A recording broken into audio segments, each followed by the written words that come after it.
Welcome to PicoGenius.com. Our website is dedicated to teaching science, electronics, and almost anything PicoPy, interfacing all kinds of projects. What we're going to do today is we're going to show how to interface Microchip's 2400 series EEPROMs to the PicoPy. It turns out that PicoPy doesn't have non-volatile RAM other than for program storage, so if you are going to try to record information data temporarily and keep it intact after the Pico's turned off, you'll need to have something like an EEPROM to do that. So let's get into it. Before I start, I'd like to acknowledge Pej Shah for his I2 videos. Very good videos. If you want to learn a lot of detail about how the I2C interface works, I'm going to recommend that you watch his YouTubes on that subject. Shiva Sindahat has created a YouTube on interfacing the Microchip 2400 series himself, and I found it very informative and actually used information from his YouTube. If you want to know more or get a second perspective on interfacing these chips, I recommend you check out his YouTube. Mike Cursor, he is responsible for the library routines that write to and read from the 2400 series Microchip EEPROMs. I borrowed code from him, and you can go to his GitHub channel, and he has lots of interesting stuff to look at. All of these references can be found on this PowerPoint, which can be found on my website that supports these tutorials, called PicoGenius.com. And so just go there, and when you go there, you'll be presented with projects. One of the projects is EEPROM Pico. Click on that link and it'll take you to a screen where you can get code snippets, you can get schematics, you can get specification sheets, anything that I use to create these tutorials. So we are going to interface actually a 24CO2 from Microchip to the PicoPy. These chips come in different sizes. The O2 is a 2 kilobit device. A lot of times when we talk about these devices, we want to talk about them in terms of the number of bytes. Like, for instance, if we're doing ASCII, like keyboard characters, each one of those keyboard characters is going to be a byte. So how many of those bytes could we store in a 24CO2? Well, it turns out you can store 2 to the 11th bits, and if you divide that by 8, that's 256 bytes, 256 characters with this 24CO2. Another memory chip that I'm going to give you code for is the 24C32, which is a 32K bit device. Divided by 4, it gives you about 4,096 bytes. So that's considerably more than the 24CO2. I'm using the 24CO2 just as an example in this tutorial, and you can easily use the 24C32. There are some different parameters that need to be set in the software, and you will see that in the difference in code between the 2402 and the 2432. The integrated circuits we're going to be using are going to be 8-pin dips plugged into a breadboard. If you look at the block diagram, I can give you a functional explanation for the pins that are on this device. You have 3 address bits which are used for placing these devices at a particular base address. You can use as many as 8 devices, 8 of these devices in your design, and by changing strapping these address devices to logic 1s and logic 0s, you can create different base addresses for the 8 different chips. So when you give their device addresses, you'll give the device address for the chip that you're interested in. 2 other pins are the SDA and SCL.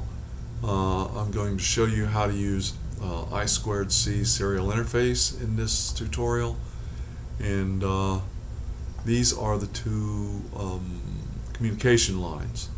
SDA is the data, SCL is the clock, and I'll show you more about that in a minute. There's 2 power pins. VSS is the ground, VCC is the positive power for this device. One other pin that you have is a write protect. When this write protect is tied to a logic 1, it protects the device from being written to. So it protects the data that's inside of it. So that can be hardwired, or you can actually supply logic 1s and logic 0s through GPIO pins on your microprocessor. In our case, we're just going to hardwire it to logic 0 and not protect the device at all.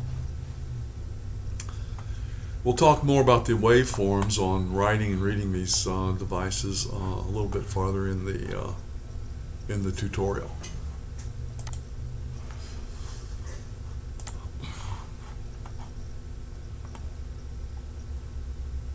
The interface, physical interface for this device is pretty simple. It's just one chip and essentially 4 connections, counting if you count the ground. So you've got your power, in this case 3.3 volts, being supplied by the Pico Pi, and your ground reference, and then you have your 2 communication lines. SDA, which is the data, SCL, which is the clock. These go into 2 pins on the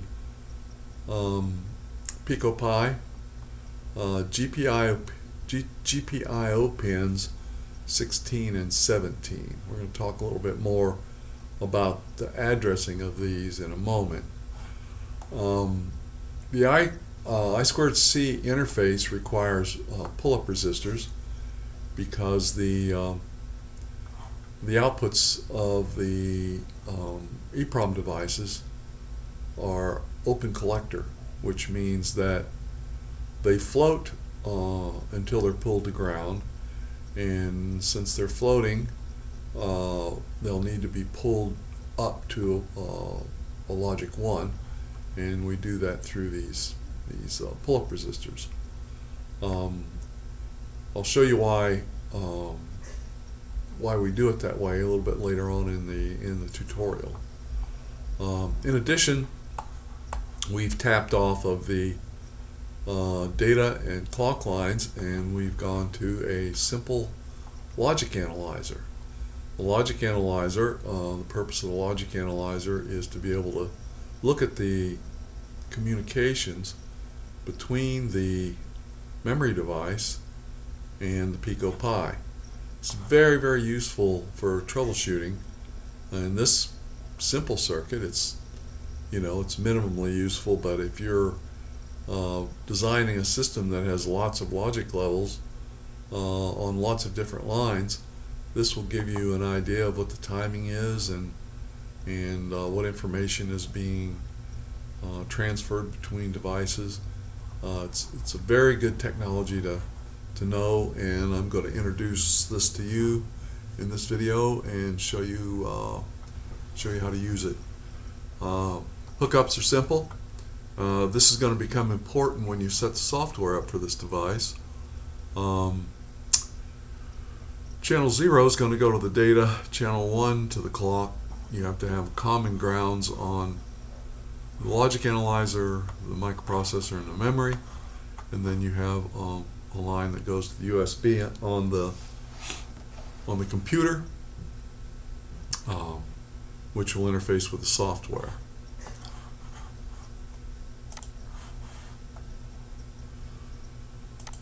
Show what this interface looks like on the breadboard. As you can see, the Pico Pi only has 4 connections, 2 power and 2 communication lines. The longer lines here go to the logic analyzer. We'll take a look here in just a second at a pinout on this device and talk a little bit more about these physical connections. But as you can see, the interface is pretty simple. The 2 pull-up resistors are right here, and yeah. So the Pico Pi itself, as you can see, you can get to the grounds in several different places on this device. It has a 3.3 volts out that we're using to power our EEPROM device. Our serial communication is connected on physical pins 21 and 22.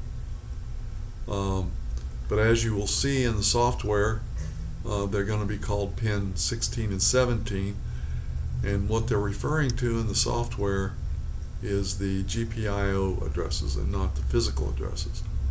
You've got to be careful if you connect to the physical pins 16 and 17.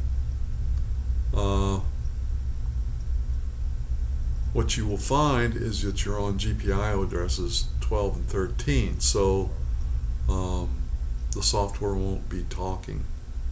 The serial interface won't be talking to the EEPROM devices if you're connected to these pins. It's an easy mistake to make.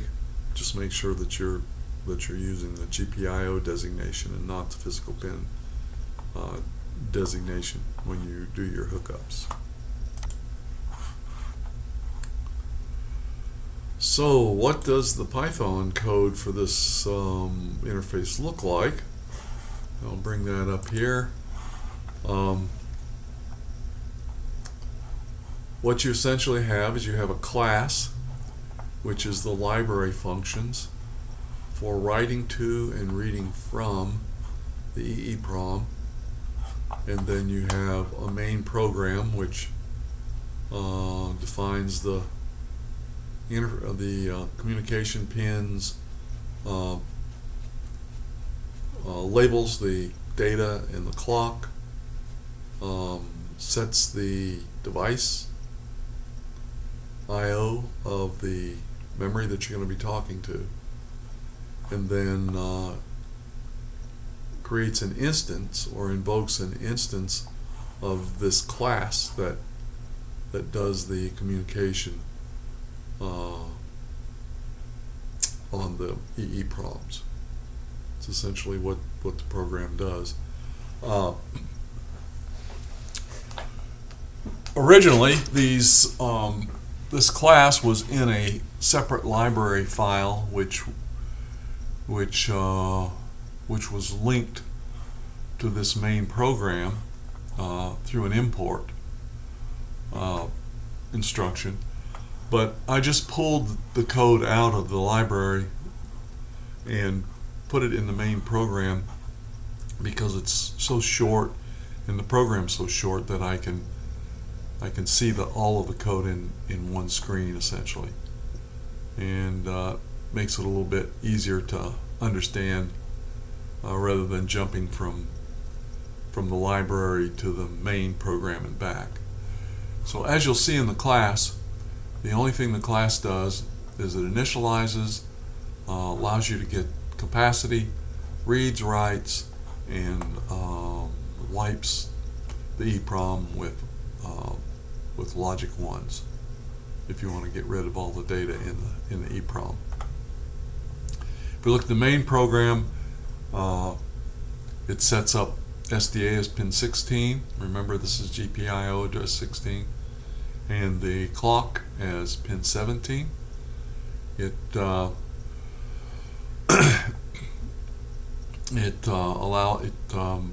it uses machine library to use the I2C functions, and defines the clock and the data, gives you some frequency information, and then this line just sets the IC address, the device address, to 80.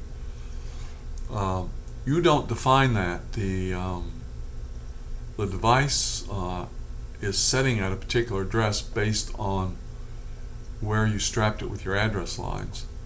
If you don't know what that address is, what you can do is you can uncomment these two print functions and do an I2C scan, and that scan will bring back the device address that EEPROM is setting at, and then you can physically put that in here. You could write a piece of code that goes and gets it, and, and assigns it to a variable, and then puts a variable here. But that's more complicated than what you need to do just for this demonstration. The next thing the program does is it invokes an instance of a class, and what that allows you to do is to use the EEPROM designator to get to the different functions in your library. Once all that's done, the rest of the code is very simple. Most of it is commented out. They're just different examples of writing to the EEPROM and different examples of reading from the EEPROM.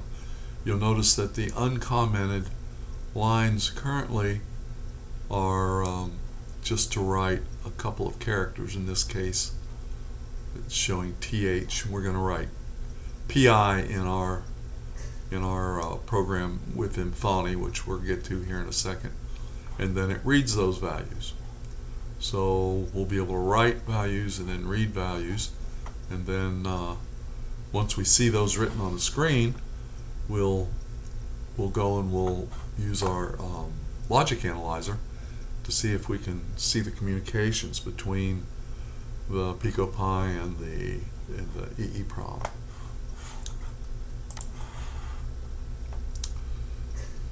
So let's pop into Thonny here.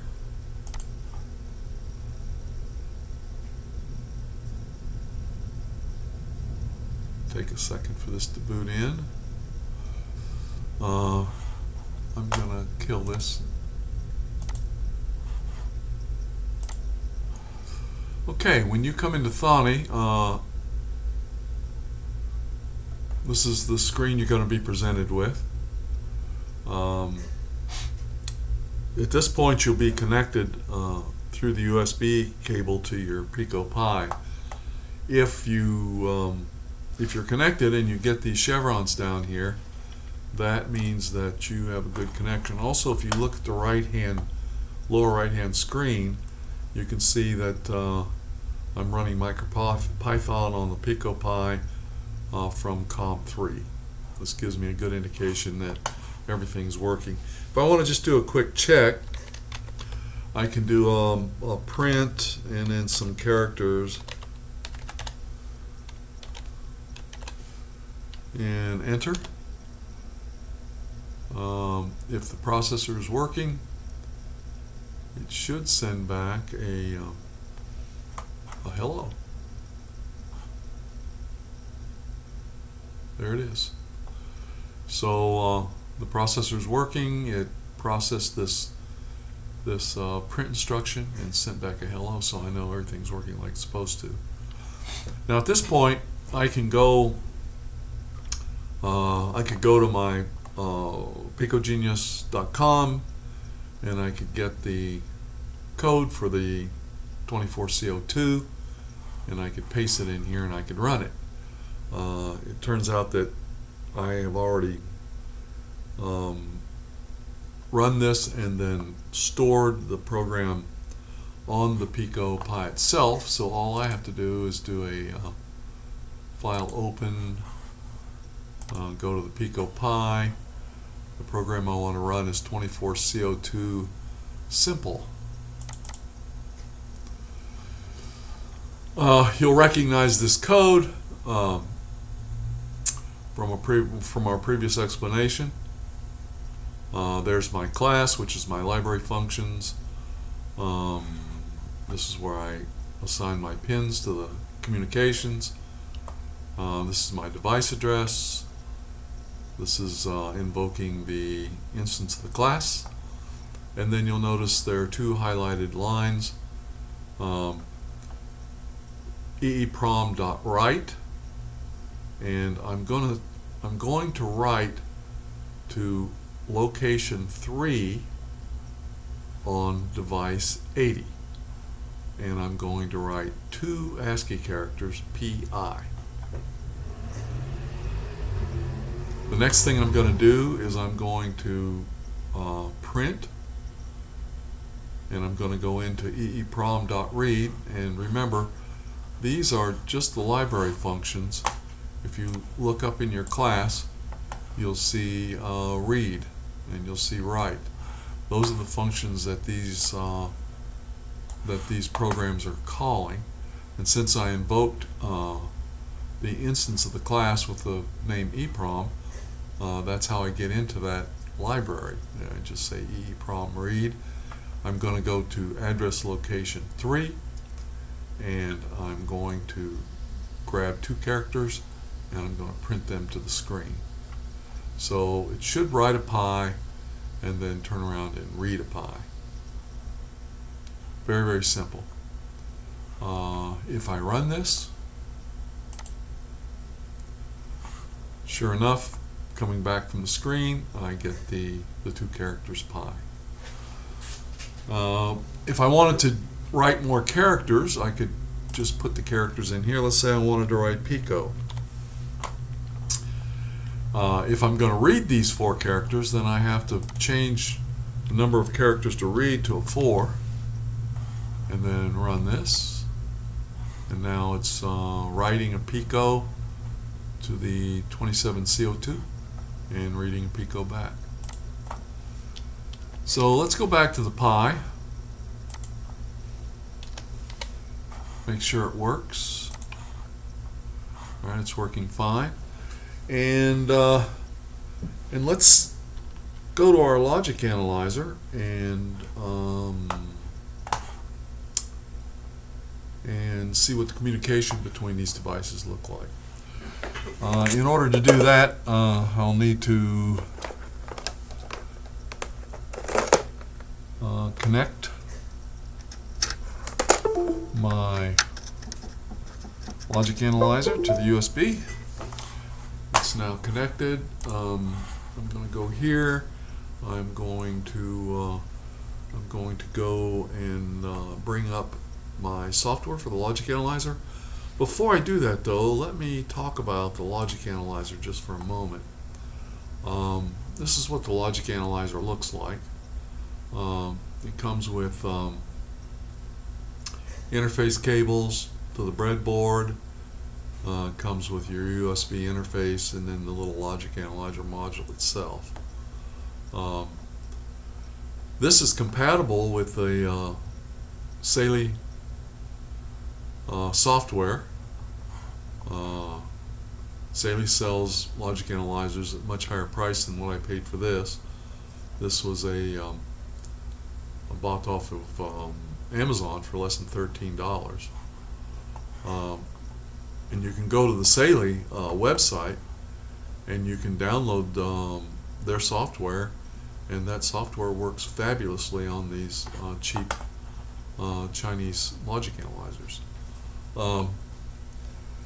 You'll notice I have links here to the hardware. This is a Amazon. A link to an Amazon site that sells these logic analyzers. This is a link to the Saley site that sells logic analyzers and software, and also a link to the user's guide. These are in the PowerPoint, which can be downloaded from picogenius.com. All you have to do is go download the PowerPoint, launch it, and all of these links will get you to the pieces of hardware and software that you want. Okay, so let's bring up the logic analyzer. I'm going to launch it. Take a second here to come up.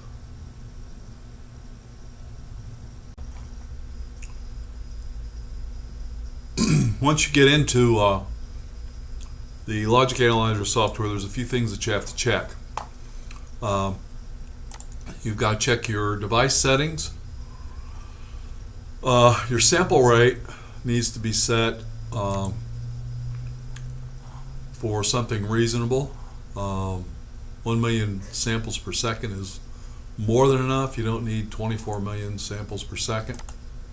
You're just looking at a little piece of memory. You want to check your trigger. Make sure that it's triggering on channel 0 and on the rising edge of channel 0. The next thing that you want to check, this is normally set to 1 second.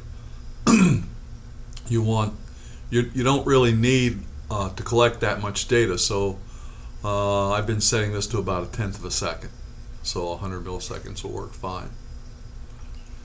Okay, once you get all those settings set, then you want to make sure that you're using your I2C analyzer, and so you check and make sure your IC² analyzer is up here.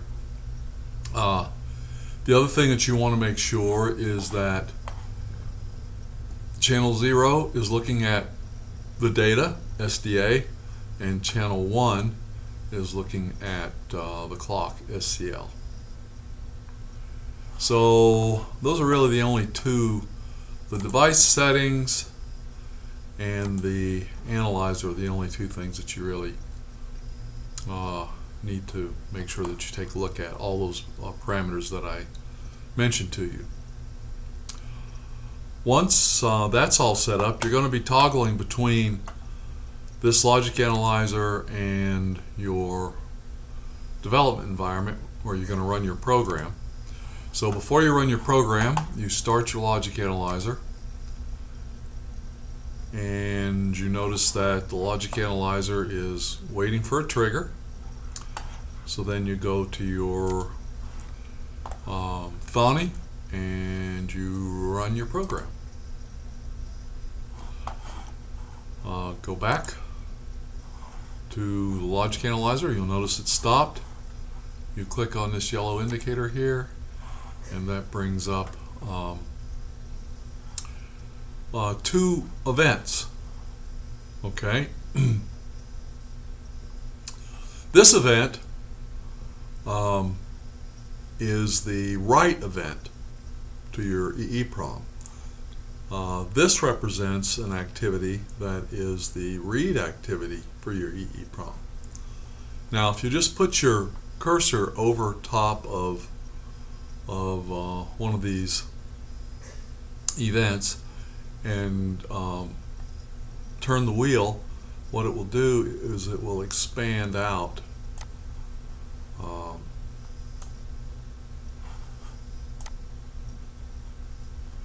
it'll expand out your waveforms, and you can take a look and see what's going on. So this is your write event.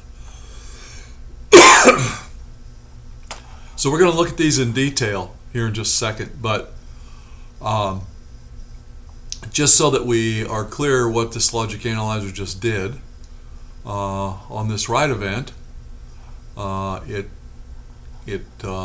went and it found the memory that was device 80. It set register to 3, and then it wrote 2 bytes into the memory. We'll talk about those in a second. So that's essentially all that did. The second event was the read event, and if we expand it out and take a look at it, similarly, get it in the window here,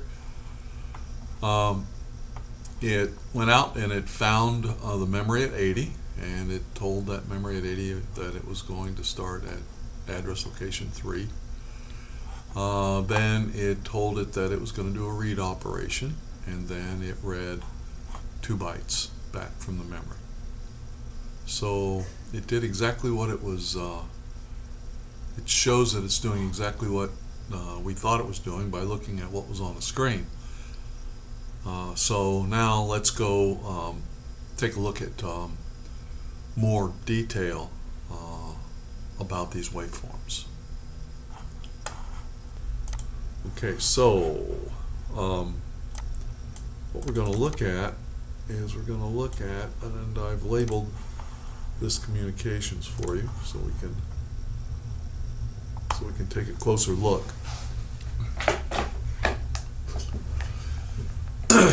I'll be explaining some of the details of I2C as I explain what this program did. First of all, the way that I2C starts a communication is with a set of start conditions. And those start conditions are the data line going low when the clock line is high. And that's exactly what you have in this situation here. That starts the I2C communications. The next piece of communication is going to be the device ID. Remember, the device ID was 80, and you can see it here. And 8 is in binary is a 1010, so there's your 8. The next 3 bits are going to be the second half of the device address, which is 000. Okay, that's 7 bits. That's 80.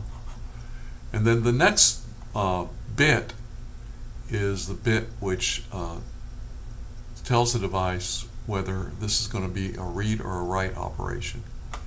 And if it's low, it's going to be a write operation. If it's high, it's going to be a read operation. So you can see that we're writing to all of the memory devices on the serial interface, and we're saying we're looking for device 80. Everybody read this. If one of the devices indeed is 80, it will send back and acknowledge in the next bit. And the way it does that is by pulling the data line low. Remember, this is an open collector data line, and all of the memory has to do is pull that line low. It says, hey, I got your message and I'm here. Okay. So then now the master says, okay, well, I want to do this write operation into memory location 3 of your device. And so it sends the memory location 3. You can see that here. 3 can also be thought of as 03, and that's hexadecimal. If it's hexadecimal, then 0000 is your 0, and your 3 then becomes 0011. That's a binary. That's binary for 3. So it says 03 is where I want to write, and then the memory device says, okay, I got it. I acknowledge that you want to write to me and you want to write to location 3. So the next activity is going to be the actual data that's written in. Well, I'm writing a PI, okay, and if we look at, we're going to look at a chart here which shows ASCII characters, but it turns out that a 112 decimal is equivalent to a P, and a 112 decimal is also equivalent to a 70 hex. And so I put both of these on here because it's easy to look at 70 hex in ones and zeros, not so much when you're dealing with a decimal number, which is why I identified it in hex. So is this indeed a P? Well, let's look. If a P is a 70 hex and my transmission for that letter starts here, it's a 0, 1, 1, 1. Well, that's a 7. And then the next 4, 0, 0, 0, 0, that's a 0. So indeed, 70 has been written in, and the memory device acknowledges, yes indeed, you've written a byte to my memory. Now at this point, if another byte is written in, the memory device knows via the protocol just to take the next character. So what happens is, on the next character, I'm going to write an I, and an I happens to be 105 decimal, which also happens to be 69 hex. So if I take the 69 hex and I try to identify if it indeed is 69, a 0, 1, 1, 0 is a 6. This is the first character. A 1, 0, 0, 1 is a 9. That's the second character. And indeed it did write a 6, 9 into the memory. The memory acknowledges, yes, you wrote a 6, 9. What the master does next is it pulls the data line high when the clock line is high, which indicates a stop condition. So that's the whole communications for the write. A few milliseconds later, it does a read. Okay, and so this is the read operation. In the read operation, it's very similar. The start condition is the SDA line going low with the clock high. That starts it. It sends the device, the device ID. It tells the memory devices, all the memory devices, I'm writing this device ID. Does it belong to anybody? Okay. And one of the devices comes back and says, oh yes, it belongs to me. I'm 80. He pulls the acknowledge line low, and the master knows to keep going. So it says, okay, so now I have device 80 out there. I'm going to want to do an operation to location 3, address location 3 in 80. So it gives the location 3. 0000 is a 0, 0011 is a 3, and sure enough, it sends a 03, and the device acknowledges that it's been written to with a 3. Now what happens in this area is called clock stretching. What is happening is the memory device is pulling the clock low, and that tells the master, hey, I'm not ready for you to read my information yet, because I'm busy doing something. Maybe it's busy arranging the data that it just got, or maybe it's doing something else.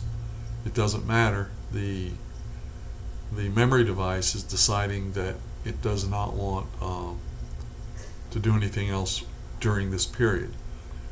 When it's ready, it sets the clock signal high, and then while that clock signal is high and the data goes low, it's set up for the next operation, which in this case is going to be a read. Now the way it's defined as a read is by sending the device identification, which is 80, with the read-write bit set to a logic 1. If the read-write bit is logic 1, then it's a read. So it says, hey, 80, I want to read from your location 3. Okay, so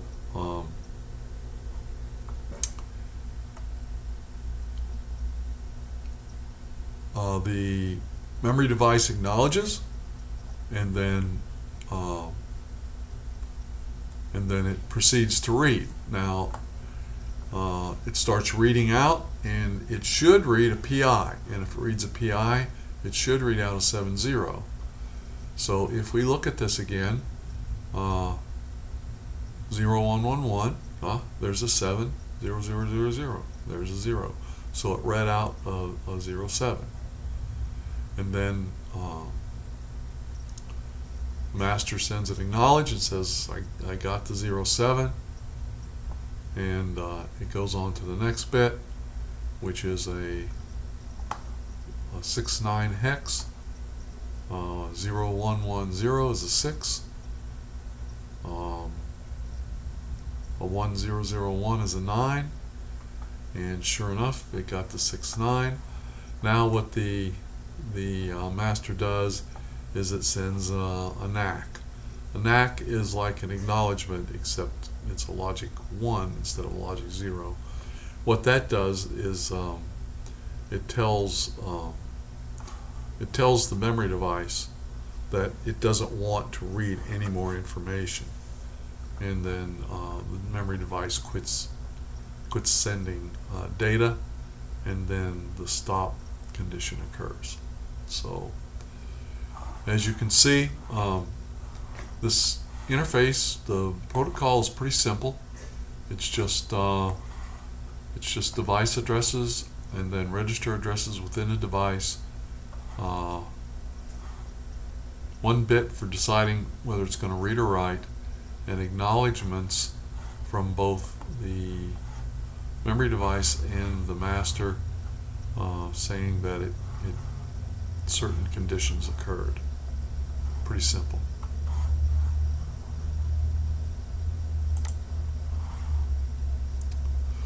This is the ASCII table that I was telling you about.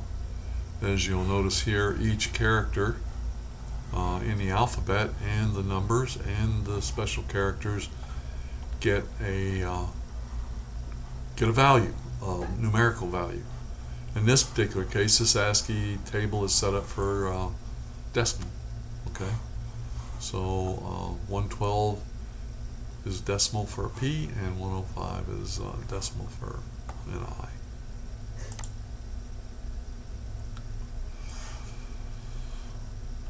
Okay, so that's the interface of the Pico Pi to an EEPROM device, and a little tutorial on how to use a logic analyzer. I hope you found this useful, and be sure to go and check out picogenius.com if you want to reproduce this lab. You can go there and get all of the hardware and software resources that you need to do that. And thank you very much, and have a good day.